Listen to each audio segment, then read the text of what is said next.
Hi, I'm Kendra Ruczak. I'm here at View Conference 2023 with Sam Fell, director of Chicken Run, Dawn of the Nugget.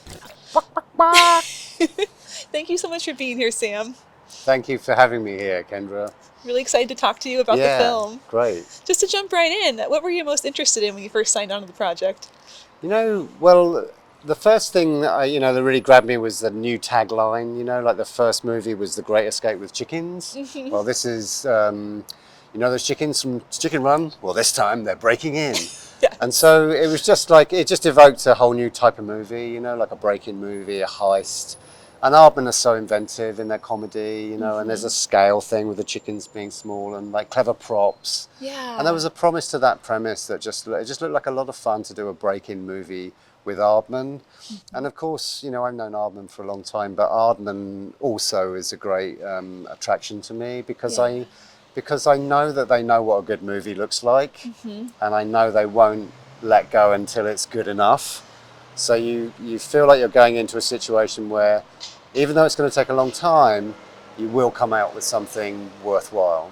Perfect. Yeah. So you worked in stop motion for a long time. Yeah. So with Aardman and Leica, how have you seen it change over time, with the integration of visual effects? Yeah, it's been really interesting. I actually started in the 80s, self-taught, and I made all my own puppets and filmed on 16mm film. Wow. And all very in camera, and all the 90s was in camera really, and all of our tricks were like little bits of monofilament, like hanging things up, and all like tricks to camera. Chicken Run itself was still on film in camera, and that's kind of when I left, because around about Chicken Run I pitched already this idea of a rat being flushed down his own toilet, which became Flushed Away, which actually turned into a CG movie, because at the time it was considered too big scope, too big scale, because I wanted to make London with rats, and that's a big ask for stop motion, so it went all CG. But then when I came back to stop motion, to Leica, I was like Rip Van Winkle, like I arrived and it's like the world had changed, because stop motion went digital with Corpse Bride. That was like the first one that was shot digital.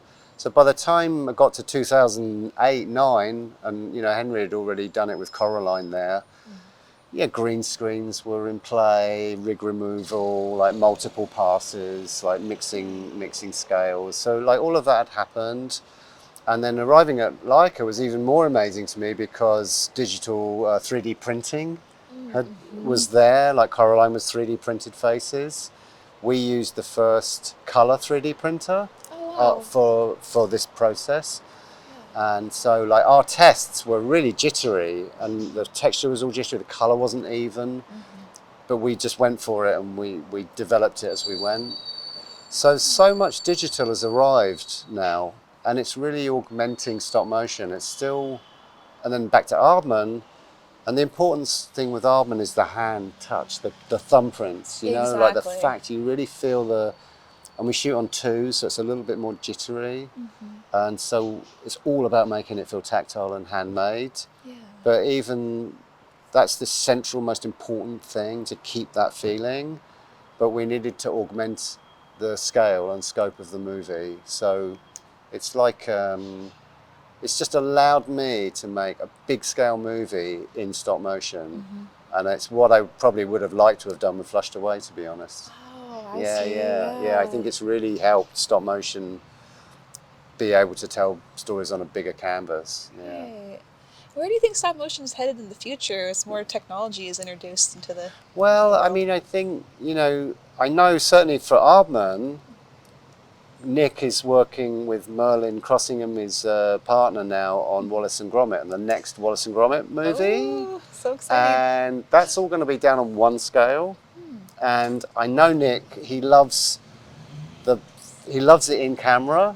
So actually I think it's going to be a more traditional stop frame thing next for Aardman. So I don't think it's a matter of always progressing. It's a kind of like, well, what's needed for the story, So stop motion, I think, will just carry on. You can make a small stop motion movie. I think if you've got a good story, it's still going to find an audience. Or on the extreme end, you can make massive movies now with stop motion, Sure. with the hybrid Yeah. approach. Yeah. Oh, it's so exciting. Yeah. I'd love to go back to the beginning of your career. Uh-huh. What really drew you to stop motion animation? Was there something you saw that you really loved, or what Yeah, ignited that definitely. interest? I started off as a fine artist, and I made sculpture, and I couldn't draw. So, and I used to make things out of found objects, and so I Oh. liked that kind of sculpture. And then, so that's in the 80s.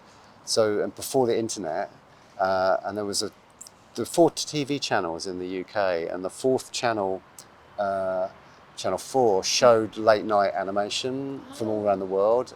And so the two things that really grabbed me was the Brothers Quay. They're Americans from, I think they're like Pittsburgh or somewhere, or Brothers Quay. They made a film called The Street of Crocodiles, which is based on a Polish surrealist novel, and it's dark and creepy, but it was the texture and the lighting were just absolutely beautiful. And it was all found objects and old so dolls cool. and scissors and stuff. Wow. And then the other one is Jan Schwankmeyer, he's a Czechoslovakian master of stop motion. And he made many brilliant films, which I loved all of them, but he made a feature-length film of Alice in Wonderland in stop motion, which it's just incredible. And so it was just that magic. It's magic. Those two things really grabbed me. Yeah, and of course Aardman. The Aardman film. Creature Comforts. The early Aardman days. Sledgehammer, the pop video. Yeah, that's great. Is there any advice you wish you'd received when you were first starting out? Like anything you'd like to pass on to the next generation? Yeah, I started very much interested in the craft, and I taught myself to animate, make models, and but what I didn't really understand was storytelling very well. So my first short films, they don't make any sense, and they're kind of a bit. I think they don't let the audience in, So I would encourage anybody at the beginning to just think about stories and simple stories. Think about fairy tales. Try to make some films that are very simple. Even without a film camera, you can think of a story, simple beginning. Once upon a time, there was a dog. Every day, he liked to pee up a tree. And then one day, the tree was cut down. And so the dog had to go and find another tree and send him on an event. Simple stories. And then do a drawing for each of those lines. Each of those lines of the story, do a drawing, and then get a small audience, some friends or family, and tell them that story with the pictures. Oh. And you will start to learn how to communicate with images, and you will get a feeling for how to make people laugh, or get them interested, or scare them, so it's that simple blueprint, because that can be done very quickly, and you can learn things. You can learn very quickly then. In 6 months, you could come up with 12 stories and tell them, And then when you've figured out the one you really love, then you can start crafting it a bit more. That is such great advice. Yeah, I wish I knew that. Oh, that would have saved me 5 years. Well, I really appreciate you sharing that. Yeah. And thank you so much for being here. Oh, thanks for having us, and it's so exciting to tell everybody about Dawn of the Nugget. Yeah. So make sure you check it out. Yeah, please, come and see it. It's great. And make sure you check out the other content from View Conference 2023.